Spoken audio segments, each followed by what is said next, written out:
Circle Time Magazine is a professional development talk show for early childhood educators. This show gives real-world examples of teaching and learning in a variety of early childhood education settings. Ideas for using appropriate and accessible materials. Every episode has tips and methods for you to try out too.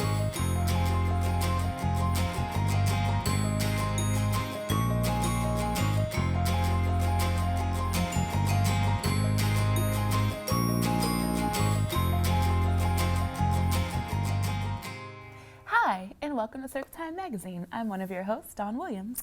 I'm Kristen Ainsley, and we are happy that you are joining us today for our Circle Time. Yes. So we are in our positive behavior support series, and today we're focusing all on problem-solving skills and friendship skills. All right, so today we're going to learn why problem solving is so important to teach young children in preschool settings. We're going to learn strategies for teaching friendship skills and problem solving skills. There's also a 4-step process that we're going to learn today. Great. And we're going to learn why it's important to reflect on your own perceptions of all children's behavior in your classroom. Excellent. Here we go.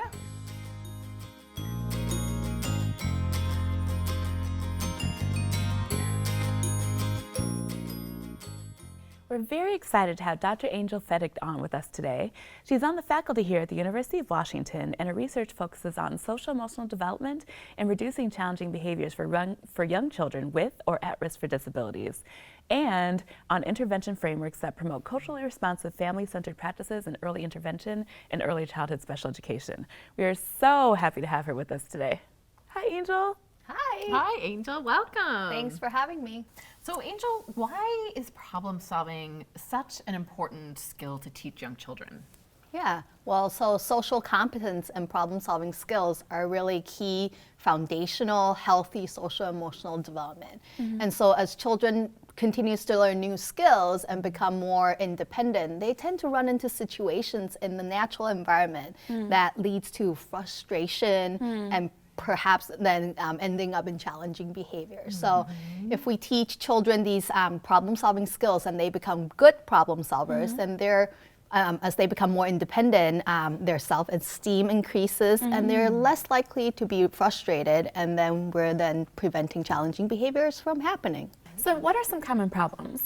Well, so for young children, especially in the classroom, they tend to run into a lot of social situations that, you know, kind of common social problems. So things like sharing toys with friends, taking turns with materials, and making friends in the classroom. Yeah. So can you share some strategies to help teachers address that? Yeah, so I think in early childhood settings, I think the best thing is to think about simple steps to teach kids. So simple, concrete strategies they can use in the setting. So my favorite is to really think about the 4-step problem-solving technique. So step 1 is, you know, what's my problem? So really being able to know that there's a problem here, and this is the problem. So being able to identify it. Yeah. And then step 2 is helping them brainstorm. What are some things I can do to solve this problem? So guiding them in understanding how do you brainstorm for solutions. And then the next step, step 3, is to think about, you know, evaluating the solutions you came up with. So do I think using this step is going to be fair for my friends? Is it a safe solution? Am I going to feel good? Is my friend going to feel good? Right. And then step 4 is guiding them to try it out. Right? You try it, see if it works. If it doesn't work, then encourage them to try a different strategies, try a different skill. And so those are the 4 steps. And it's really important that we teach those steps systematically and with visuals, just like how we will typically teach any content in early childhood classrooms. So, so I think as early childhood educators, we need to plan these into our curriculum in teaching problem-solving skills. So really teaching, like you just talked about, before the problem comes up. And actually, this is a great time for Circle Time Magic. All right. Okay, so we've been working really hard with the problem-solving basket. Okay, I think I'm ready. I'm still kind of mad, but I'm ready. I'm gonna use that problem-solving basket you guys told me about. Is that a good idea? No, we got it right here. Remember, guys, we planned it this time. Oh, Eddie, hey, I just happen to have it right here. Okay, wait, here's my mad card, because I need to breathe some more. Okay.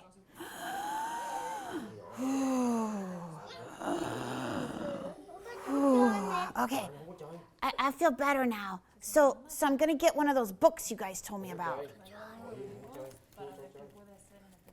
Teacher, will you help me? I will. It's kind of hard for Eddie to hold the book, huh? Okay, so I'm gonna find an idea, because that's what you guys told me last time. Find an idea in my book. And I don't have to read it, right? No. Because we have to look at it, right, Marilyn? Because there's pictures, right? So pictures for Eddie. Oh, yeah, I remember. We've been practicing a long time, ever since we started school. Okay, here we go. Sharon, can I trade a block with you? Say no. No. Oh, she said no. I'm so disappointed. I don't know how to fix this. What should we help Eddie say? Hey, Eddie, you know what? Our class does something kind of funny when we feel disappointed. You guys want to help him again? Ready? We say, oh, pickles. And then we try another idea. Okay, I'm going to try another idea from a different book, because that book didn't have the idea I wanted. Let me see. I'm gonna share. So, Jocelyn, can I have one of your blocks? Okay, great. So, Sharon, say yes this time. Can I give you this block and you give me back my 3 blocks? Okay, ready? I'm gonna give you this one. And now, can you give me back my tower blocks? Oh, thank you. 1, 2 more. 2, 3. What do you guys think of my tower? Wow. Okay, so circle time is a great time to teach these problem-solving steps before you use them. Teacher Heather modeled these. She was role-playing. She was using a puppet. She was prepared with the solution kit. And she did all of this at Circle, teaching it ahead of time, repeatedly, right? Like, this was something it looked like they had been working on for a while. So it's something that takes time, that you really spend the time to make sure children know how to do. Yeah. Kids can also, bring up problems during circle time that can be discussed. And what a great way to sort of get input from all the children at circle time. You can create maybe even your own, we have a lot of visuals already that say solutions on them, but getting children to come up with some different solutions and try those out at circle time. So great way to teach those before actually using them in the episode. Right. The crisis moment. For sure.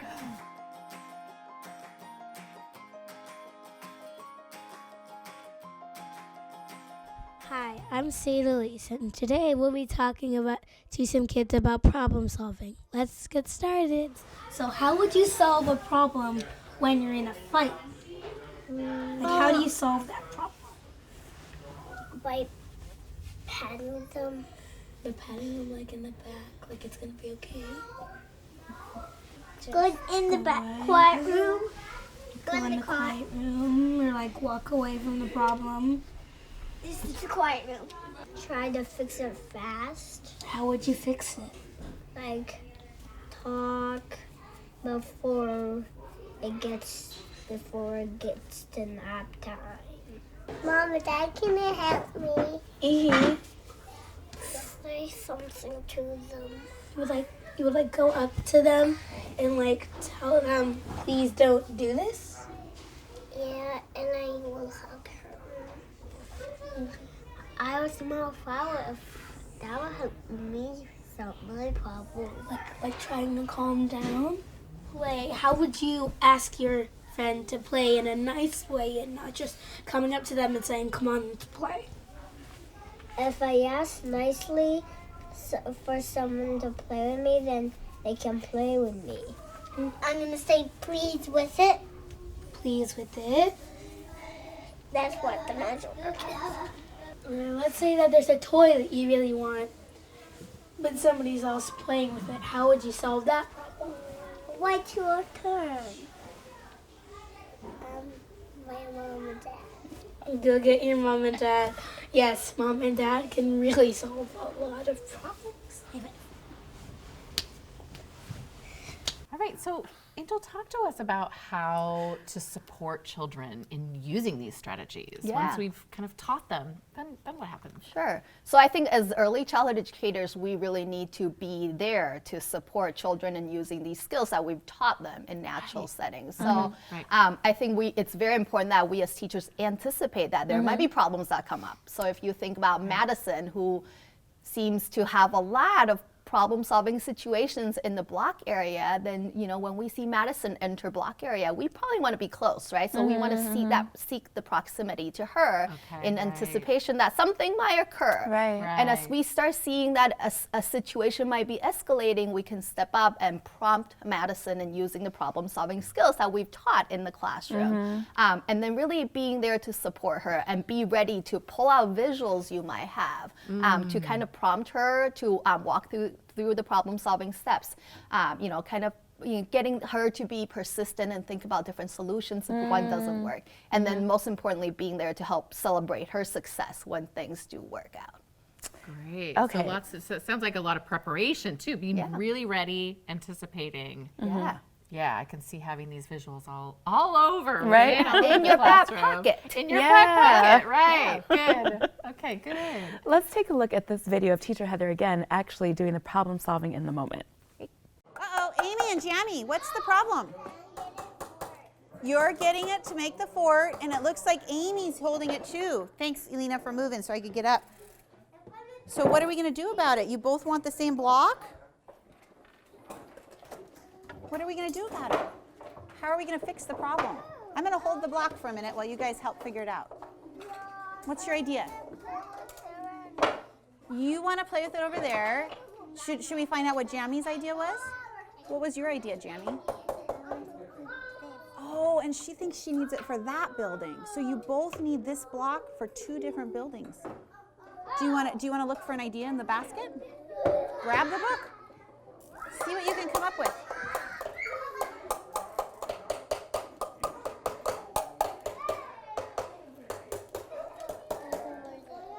There's another one over there, right?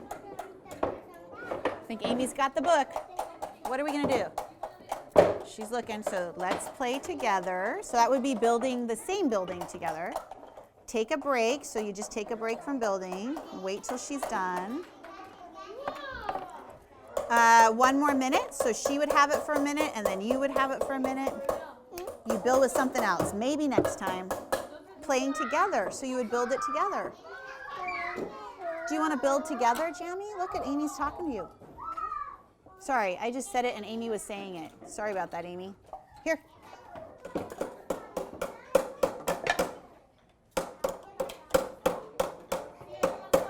So Amy, you're gonna help Jamie build her tower. Excellent. You guys are expert problem solvers. So Teacher Heather was well prepared in that moment, right? It looked like all that teaching that she was doing at circle time before actually paid off this time. Great. Yeah, kids were really clearly familiar with the solution. When she said, go get the solution bin, they knew exactly what to do, right? That doesn't just happen overnight. It's got to be taught, as you say. Yeah. And she was close. Yeah. They offered multiple solutions. Right. Lots of celebration for success. So what about problems such as hurt feelings or feeling left out of play? Yeah, so I think those are, again, very common problems we see in the classroom. I think teaching friendship skills and think about how to problem solve around, how do you enter, playing with your friends, how do you get a friend's attention? Those are all great solutions to add to problem solving kits. So those are great, friendship skills are definitely great skills to teach to young children. That's great. We actually do have another video to watch of 2 teachers who are using a strategy of a super friend. And so let's watch this video. One room, what did you say? Sojourn, did you hear this? Espera, Stephanie.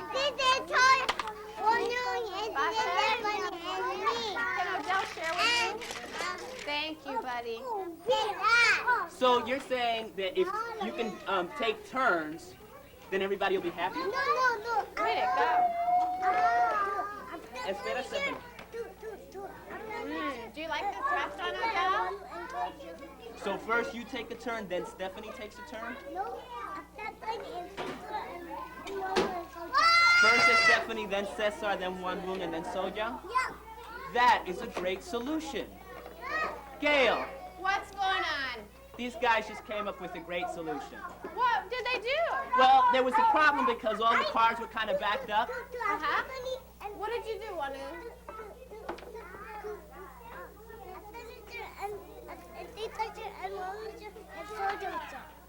Juan Wu Are said they you should take serious? turns. Do you think we've got one? I think we have a super friend. All right, here we go. Listen, guys, we have our first super friend of the day. Wanu, come on over here. He had a great solution to sharing the cars. Way to go, super friend. All right, Wanu. Way to go. Okay, so Juan Wu said first Stephanie, Whoa. then Cesar, Oh, but Cesar's not here, so then it'll be David. We can even get kids the Super Friend Award. Yeah, this is a great award. This is also free from Head Start Center for Inclusion. It can be printed out. Children who, again, are maybe having a little bit harder time making friends and really could use this sort of celebration at the end of their day that there was something really friendly that happened. This is a great tool to use. Well, another thing that might be helpful for building friendship skills is to have a peace wall. So maybe there's a place in your classroom where there's the problem-solving skills and maybe some of the friendship skills and the visuals are there where children can go to that wall and come up. Then that's a place for them to go where they have some ideas on how to support friendships. Yeah, those are all great strategies to have in the classroom to support children in problem solving in their natural environments. Yes, excellent. Great. So, Angel, what about problem solving? What excites you? What's exciting about problem solving with children? Yeah.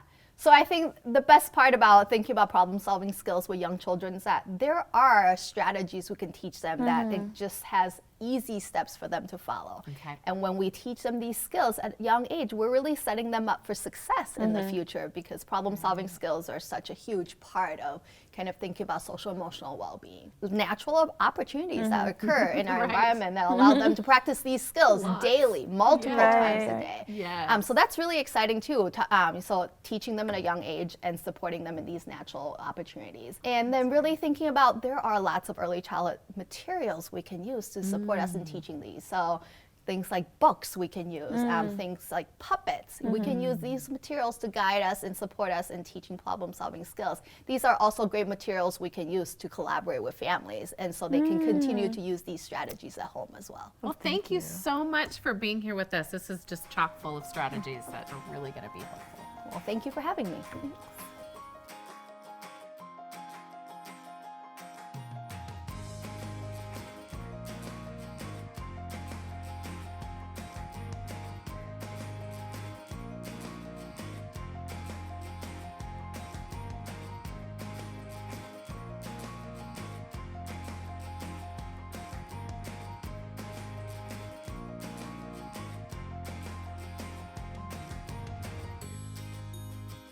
Hi, I'm Jordan Teddingfong, and today I am from the field at the Herring Center, the Experimental Education Unit where I work, and I'm here with Dr. Maggie Benecke, who is a University of Washington faculty and does research around anti-bias education and inclusive settings.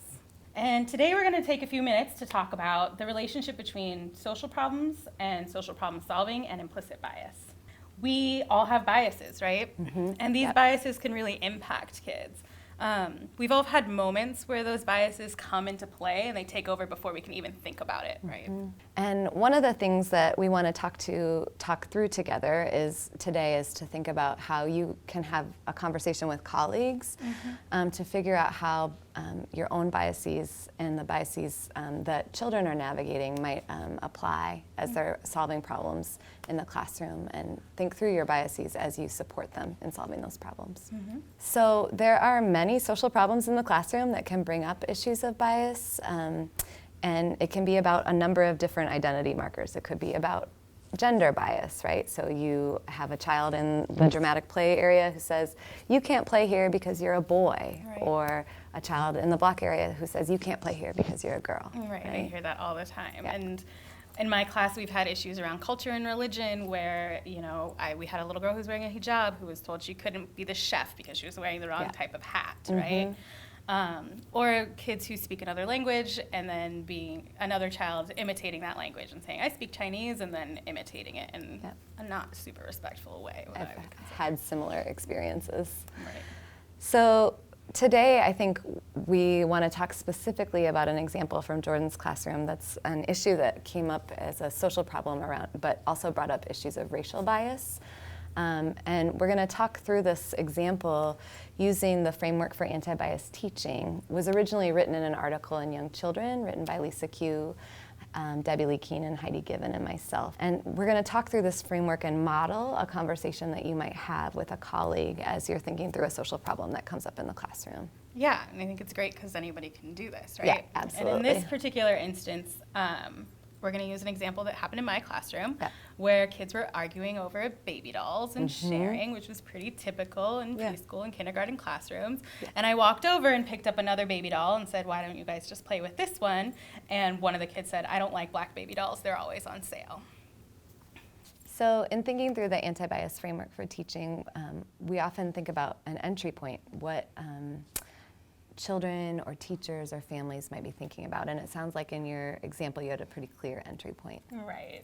I mean, it was an obvious example where bias was at play there because they were arguing specifically over the white baby doll, and the girl who made the comment was a little girl of color. In the next sort of section of the framework, we talk about labeling feelings for teachers, right? And having a conversation with colleagues about the feelings that might come up for you around this instance. So in this example, what feelings came up for you and why? Yeah, I think that in those moments, those feelings can be overwhelming too, so labeling them are so helpful. I definitely was upset with both the kids for, arguing, and also that feeling of, it brought up a lot of things that in my own life too, right? Which is where we can kind of think about those implicit bias too, where I was thinking about my own representation, my own childhood when I didn't have that representation, and wanting to be white, and how that might be at a play in that moment for that little girl. I was concerned that, like, as a teacher of color, am I in a classroom where I'm perpetuating these same biases that I'm so concerned about, right? So a lot of feeling nervous and anxious about those things and emotional in general. Yeah, and I think one of the things about talking through your feelings, I think, in relation to these instances is it's so easy to sort of shut them down or to ignore them and just move on. But if we actually acknowledge them, it can be a moment for further thinking and planning with children. The next step of the framework is to think through then, based on these feelings and this entry point, what might be meaningful to explore with children in relation to the social problems. So for you in the classroom, what were you thinking about? Right, so thinking about exploring with kids why they didn't want to play with that specific baby doll. Right. Also, what did it mean when she said it was on sale? And that was also part of the reason why she didn't want to play with that baby doll. So exploring with kids some of those pieces around race and class as well. Yeah. And I want to be clear, like, that this step can be thinking with others. It might mean that you need to think through the problem with colleagues or with a program director or families. Sometimes for me in thinking through, I also had to do more research, right? And to read issues of teaching equity and issues of bias in the classroom, right? And for me also in that moment thinking about development of racial identity. Right. Like that was something that I wanted to understand more about. And also like the impact of the representation in our classroom, right? Is it just that one black baby doll that they don't want to play with that's in my classroom, or do I have representation that provides positive representation of different races and cultures in my classroom as well? Yeah, so thinking through this step actually can lead you then to thinking, I can hear you already thinking through about how you might respond, right? Which is the next step of the framework, which is thinking with a colleague about how you might want to support social problem solving in the short term, right? So what did you do in the moment? Something that I've learned with these things is always to buy myself a little bit of time, especially if I'm having an emotional reaction, and I do that by asking questions. So in the moment, I asked her, what do you mean by that? Tell me more about that thing, right? Just why do you feel that way? way? That way. Exactly, exactly. Yeah. And then in buying yourself more time and collecting more information or documentation from the children, how did you then respond in the long term? You know, it was really about thinking about that representation in the classroom, thinking about how were we actively combating some of these messages that they might be getting from media outside of our classroom too, and were we doing it in a way that was ongoing? So we thought about positioning Blackness is beautiful and really wanting to make sure that we had that representation there for all of our kids. And, you know, thinking about long-term problem solving, modeling and sharing how to solve that specific problem or how it might make us feel when people say those sort of things, and doing some social skills around emotions in that specific area as well. And I see examples even in the classroom right now that we're in around modeling different hairstyles in the dramatic play area in a hair salon, books that can be helpful to position and empower children in particular ways. And I think it's really helpful what you said about continuing the conversation, right? That this is something that you can, it's not a one-shot deal. We can continue to revisit and expand on these conversations with children. And so then the last sort of step of the framework is also thinking about how we share, right? How do we share this experience of problem solving and thinking about bias by communicating with others, both in terms of the process and the outcomes? So how did you, what kinds of sharing did you engage in, or did you think about engaging in? Yeah. As a team, we talked a lot about it because it wasn't going to happen just in one instance with me. It's happening in all these instances. And also, we wanted to be able to be more aware of it when it was happening. So talking as a team about these things that were coming up. And then also really trying to add it to the newsletter for families, try to communicate it with families, talk about things that had happened in the classroom. We added an anti-bias segment of our newsletter to send home that talked about, like, we're working on representation in positive ways this way, or this is a conversation you can have with your child, and trying to let families know that we're having this conversation and have them help us navigate and us help navigate with them. Yeah, I love that newsletter piece, because it really shows an example of how we're communicating with families in an ongoing way, right? That we're not just sharing once children have learned the thing, but that we're sharing our thinking process as educators, right? In an ongoing way. This has been a great conversation about, you know, just a good reminder about how we all have bias, right? And that it impacts the ways that we respond to children in the classroom, and that we can do work to interrupt our biases through social problem solving with children. I think for me, when I talk to teachers, sometimes these moments seem small, and they might even seem insignificant because they happen so frequently in the classroom. But I think it's really important to note that they can add up to bigger systemic inequities, and they're really important to address. And this is one of those instances, right, where we can reflect on these small things that kids are showing us about their understanding of the world that add up to these big systemic injustices. And what a great spot for us to push back and to model that pushback and that understanding and critical thinking for kids as well. Right, and in such a meaningful, tangible, and easy way. Right. And it can be hard to reflect on those things, but it matters to reflect on them, and it's how we can get better at making more inclusive communities. Thank you. Thank you.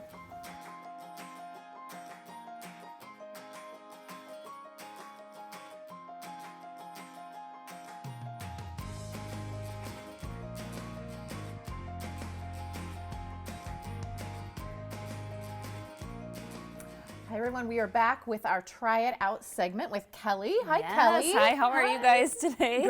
Great. So we are talking about problem solving and making friends. Yeah. Okay. So I've got a lot of really great materials for us to use today. Yeah. So colorful, so fun.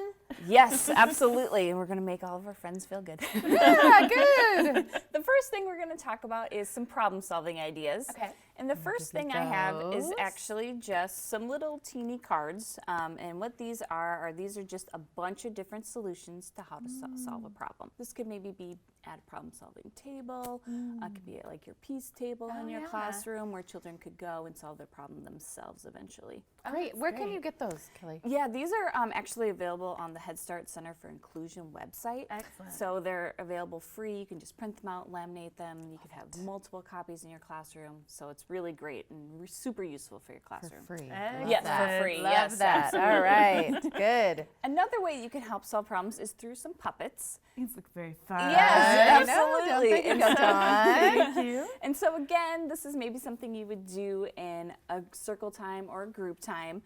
using some social stories, maybe talking about some problems that maybe your giraffe and elephant are having trouble sharing in the classroom. What are some ways we could, solve their problem? So using those puppets are a really great way to kind of, take the pressure off children. It's someone else's problem, but it might give me a solution on my problem that I'm having with my friend.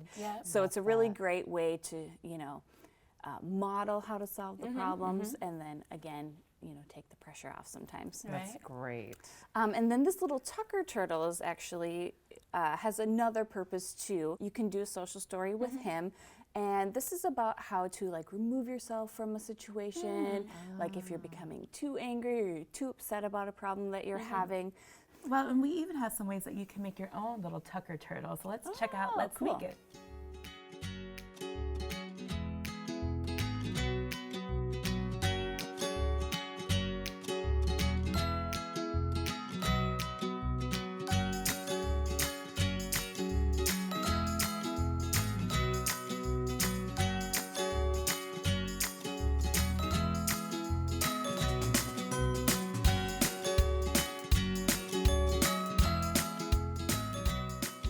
Okay, next we're gonna talk about some ways to make friends. And so some really great ways to help make friends is by helping others. And so the first thing I have is a friendship kit, and this is all about helping out your friends. Maybe you have a new child in your classroom who's maybe sad, or maybe they're new and they're a little bit nervous in the classroom. So this has some really great ideas for children to use to help their friends feel better. So the first thing I have is maybe you have a friend who's sad and is crying. So it's got some tissues. You can give your friend a tissue to help them feel better. Nice. Again, the same with Band-Aids. Maybe they fell and got hurt. You could offer them a Band-Aid to help them feel better. Or sad feelings. Sad feelings. Band-Aid can help. Band-Aid can help even if you're not actually hurt. Totally. It can help your emotional. Another thing you could do is maybe write them a note to help them feel better. We have a little note card, or maybe just a little note, or you could draw them a picture for them. Help them feel better. You could maybe give them a sticker. Stickers are amazing and wonderful, so you could give them a sticker that they could put on there. It's a way to cheer, support. Yes, absolutely. Sticker. Maybe you have a new friend who's a little bit nervous. You could give them a bear to cuddle to help them feel a little bit better. Also, if you have somebody who's sad, you can help them feel better by being funny. So you could put on these cute glasses, make them laugh. These are good. These are very silly. Yes, definitely. You could also do a little finger puppet show for them to help them feel better too. So this, Friendship Kit has a lot of different ways to, for children to help other children. Well, I love the idea that this is all in a kit together. So it's some place where children could go in a classroom and... Yep, you could just put it in a little bin. It could all just be there. It could maybe be in your problem-solving corner as well, possibly. And there's some visuals in here, too. Yes, there's a few different visuals. Maybe if you don't know how to help a friend, this has some visuals of maybe some cues that you could ask your friend, like, oh, do you want a high five? Are you okay? Do you want a hug? So these kind of go along to prompt how to be a better friend to people too. That's great. These are also available on the Head Start Center for Inclusion. This whole friendship kit and what things are to be included is also there too. Well, and you can teach these skills. Yep, right? absolutely. You can teach children to be able to provide some comfort, provide some empathy. Definitely. Yeah, so that's a really great kit that is super fun. Great. and you could really tailor it to your classroom and your needs as well too. Right, like whatever silly thing. Yes, you might share with a kid. absolutely. Absolutely, definitely. Another great thing we have today is this is like a cooperative kind of matching game about friends and neighbors. And so this is how to help your friends and neighbors. So your friends and neighbors might have a problem. So it's kind of like a bingo board. And so it has the different problems that your neighbors might be experiencing. And so like a plant with no twinkle. What could we do to help that plant feel better? Maybe water that plant, and it can, help it solve its problem, or a puzzle that can't be done. Like this child's having trouble with a puzzle. What can you do? Oh, let's find that missing piece for them. So this kind of comes up with a lot of different problems that people are having and the solutions to that too, and some ways to help your friends and neighbors too. Yeah. That's really great. Well, it's another way to generate a bunch of solutions too, right? Like it's another way when we're calm, we can play this game together. We can talk about how to help your friend feel better when their balloon flies away. Exactly. Yeah, definitely. So this is really great. I would definitely suggest that this is a game that the teachers would play maybe in a small group with children. Yeah, definitely. Oh, creating such a caring community. Yes, absolutely. Yeah. Another couple ideas are for making friends is some games that you guys can do together. Oh, yeah. There's tons and tons of different things that you guys can do together. A couple examples are maybe like magnet tiles or building blocks. Okay. Those are typically something that you could do with a friend. Maybe you guys can build a really big castle together. Or you guys could do a floor puzzle together because those take up a whole big area of the classroom, so you need lots of people to help to do that. So presenting some different games for children to do together is another great way too. And you can practice taking turns. Yes, absolutely. You can practice taking turns. There's tons of different things. I mean, like I said, you could do regular building blocks. You could do, smaller puzzles, bigger puzzles. You could do anything. Oh, this collaboration. Love Yes, it. Oh, so many fun things today, Kelly. Yes. Thank you. Yes, thank you. All right, next let's head to the library and check out some books.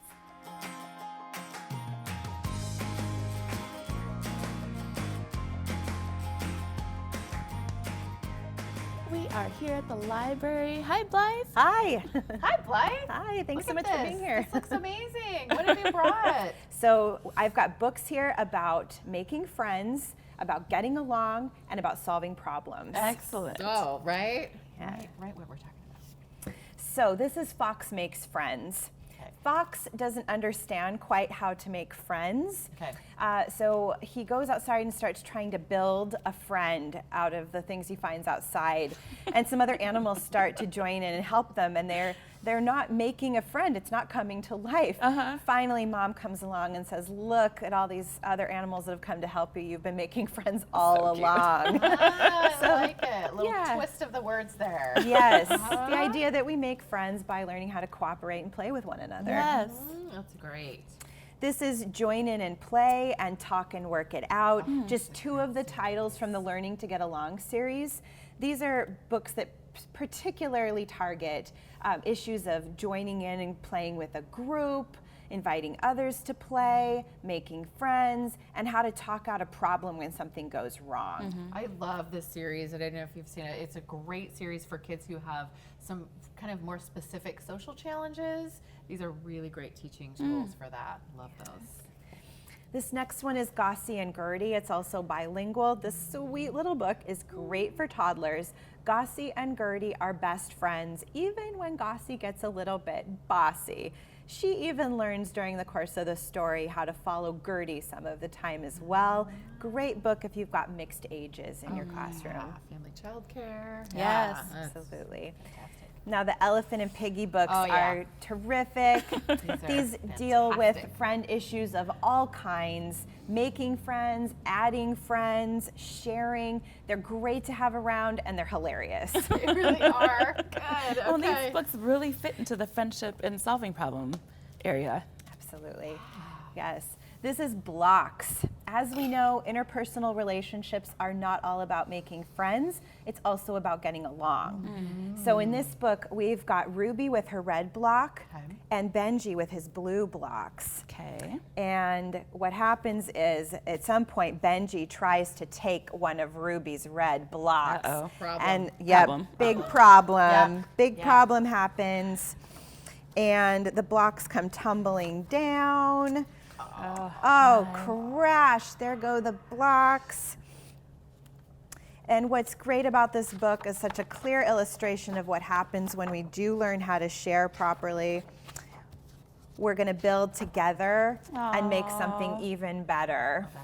What a great model. Great model. Love it. Yes. This next book is called The Little Red Fort. It's a version of The Little Red Hen. What I really like about this version is in the end, when the friends won't help the little girl build the fort by herself, they realize that they should be helping, and they join in, and you get to see the kids having more fun together when they all pitch in. Having cookies in the fort. Yes, exactly. That's great. This is Giraffe Meets Bird. It's a great book full of vocabulary words relating to getting along. Giraffe and bird have a lot of differences. It's a great title that shows how we can get along even when we aren't all exactly the same. Yeah. Having different ideas about the same thing. Exactly. Right? Friends do. This is The Rabbit Listened. Lovely book. Sometimes something goes wrong, and that's what happens for this little boy. And all of the different animals come up and try to offer some advice.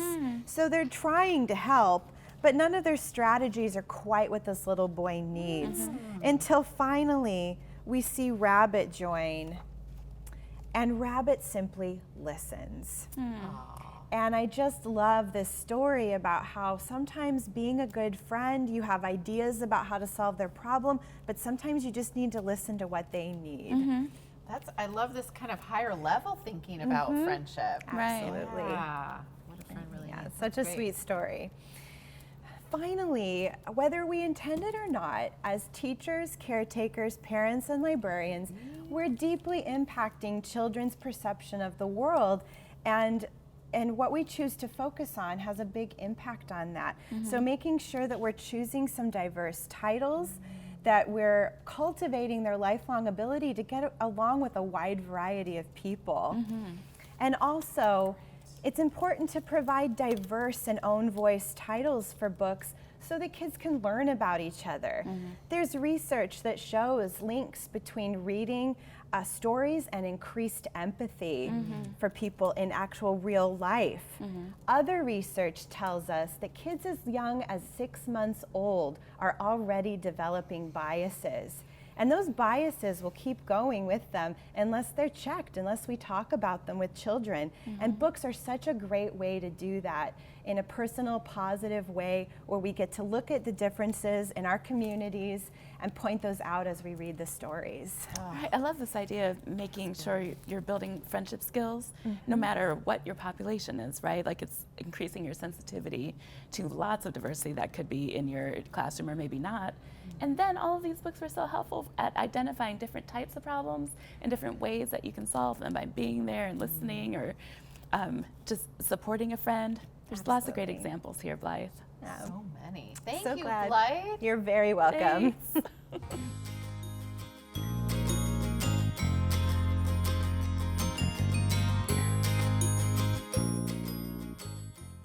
Now it's time for It's All About You, where Gail's going to share some resiliency and wellness strategies with us. Hi, Gail.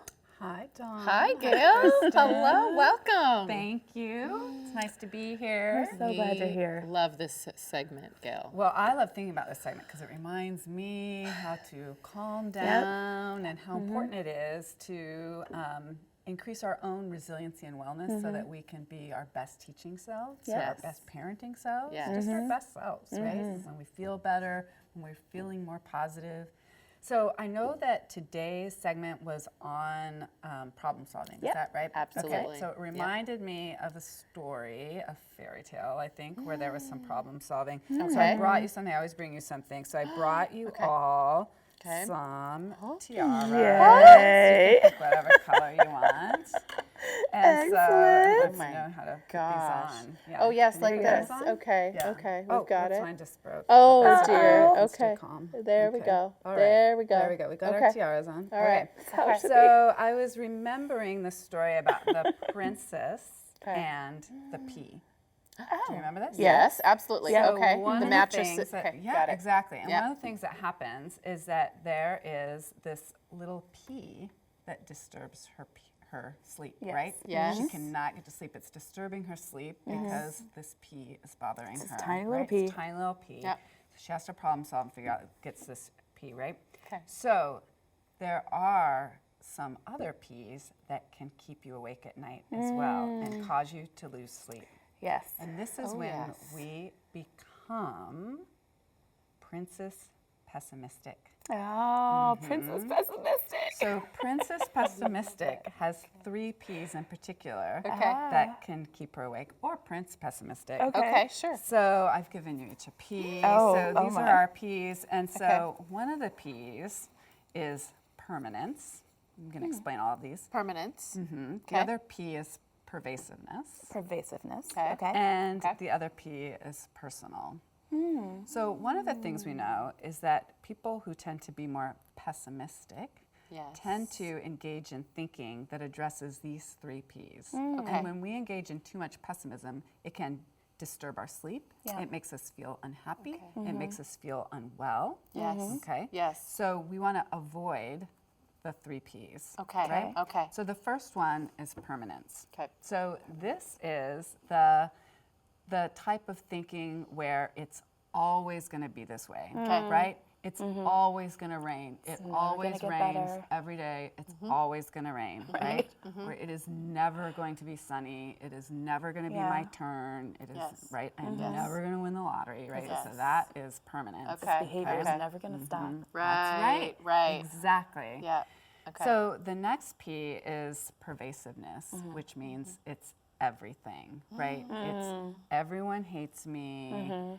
Every car I drive breaks. Everything in this house is broken. Everything in this classroom doesn't work. Right? Have no business being in this classroom. That's what am I doing? Don't know what I'm doing. Exactly. Right. And then the next one is personal, which is everything is broken and I'm the worst teacher, right? So taking it personally. So everyone hates me. I'm the worst teacher. I'm the worst parent. So these 3 Ps of Prince or Princess Pessimism can definitely keep you awake at night, make you feel unhappy and unwell. Now, sometimes it's important to be a bit pessimistic, right? Keeps us alert, right? Like I would appreciate a pessimistic pilot checking out the airplane before I go. I want them to be thinking about the worst case scenario and making sure that that's not going to happen. Right? Exactly. Okay. But a pessimistic teacher or a pessimistic parent, it's really hard to be to do our best job at supporting children. So we want to address these. So instead of thinking about permanently, we want it when we catch ourselves saying words like always or never, we just want to be a little bit more time specific, right? Okay. Today it's raining, but tomorrow it might be better. Right. So it's just Okay. a little bit more time specific. Okay. Okay. When we start saying things like everyone, always, everything is broken, we want to get a little bit more specific, right? So the blender in my kitchen is broken, but my hand mixer works, right? Something like that. Right. Or we're all out of glitter in the classroom, but I do have some other collage materials we can use for the same project, right? So it's getting a little bit more specific. Okay. And then on the personal piece, when we start to say things like, I'm the worst, or I'm the worst teacher ever, is to really just challenge that thought and to think, really? The worst, Really? right? It's probably not the worst, but instead to just contextualize it. Hey, I had a bad day, or hey, that lesson did not go as I planned, but I know how to fix it, and tomorrow we're going to do something different. Okay? Right. So it's trying to address the 3 Ps for better sleep. It's really helpful to have something to do with those. Right, because it's easy to get caught up when you're overwhelmed and you're just feeling like it's always going to be bad or I'm terrible at this. But just really think carefully about, is it really? Challenge that thought. That's right. Yeah. We can call it being an optimistic realist, right? So being an optimistic realist doesn't mean that you're like in denial and everything's great. I'm going to win the lottery, I know it. But it is just being more realistic, but a little bit on that optimistic side. Right. All right. Gail, this is, I love this. Okay, we got our P's. Can I keep this? Yeah. Okay, good. All right, we have come to the end of our time. That's right. So just to quickly review, we talked about why problem solving is an important skill to teach children. That's right. We learned some strategies for teaching friendship skills, and there was a 4-step process that is going to really help teach problem solving to children. And then we also learned about some ways to reflect on your own perceptions of children's behavior. Okay, so this is also available for STARS credit. So on the website next to this episode, you'll see a knowledge check and evaluation. If you complete that, we can offer you STARS credit for this. All right. All right. Bye-bye, everyone. Thanks, everyone.